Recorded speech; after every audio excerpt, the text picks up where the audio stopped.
Орыс жерінде аңшылар қолына түскен ұрғашы қар адамы туралы естіп пе едіңіз? Бұл оқиға 19 ғасырдың соңында және 20 ғасырдың басында Кавказ аймағында, Абхазияда тіркелген. Видеоға кіріспес бұрын, мен 10 000 подписчик жинауды мақсат етіп қойдым. Сондықтан қазірдің өзінде каналға тіркеліп, осы видеоға лайк басыңыз. Ал пікірге нүкте жібере салсаңыз да маған қолдау көрсетесіз. Видео жалғасуда. Зана туралы деректер. Тарихы. Зана атты әйел шамамен 1850 жылдары қолға түскен деп айтылады. Оны ауыл тұрғындары тау ормандарында тауып, тұтқындаған.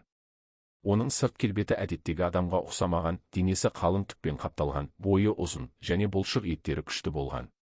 Мінез құлқы. Зана адамдардан қашқақтап, сөйлесе алмаған. Тілін білмегендіктен тек айқайлап, жабайы дыбыстар шығарған. Тұрғындар оны уақыт өте үйретіп, ауылда тұрғызған. Физикалық ерекшеліктері. Куәгерлердің айтуынша, Зананың күші ерекше болған. Ол ауыр жүк көтеріп, тіпті ер адамдардың да қолынан келмейтін жұмыстарды атқарған.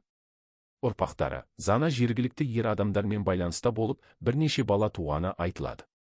Бұл балалар сыртқы түрі жағынан әдеттегі адамдарға ұқсас болған, бірақ дене бітімдері мықты әрі өте шыдамды болған екен.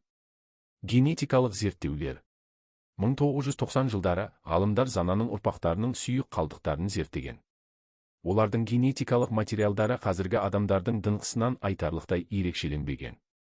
Зерттеушілер Зананы қазіргі адамдардың ерекше жабайы тобының өкілі, немесе эволюциядан қалған басқа түрдің өкілі болуы мүмкін деп болжады.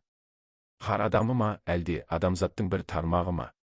Зана туралы оқиға, қар адамы туралы аңыздарды қолдайтындардың жиі келтіретін мысалдарының бірі. Кейбір ғалымдар бұл оқиғаны сол кездегі адамдардың түсінігімен жабайы табиғаттың әсерінен туған аңыз деп санайды. Басқалары оны шындыққа жақын құбылыс ретінде қабылдайды.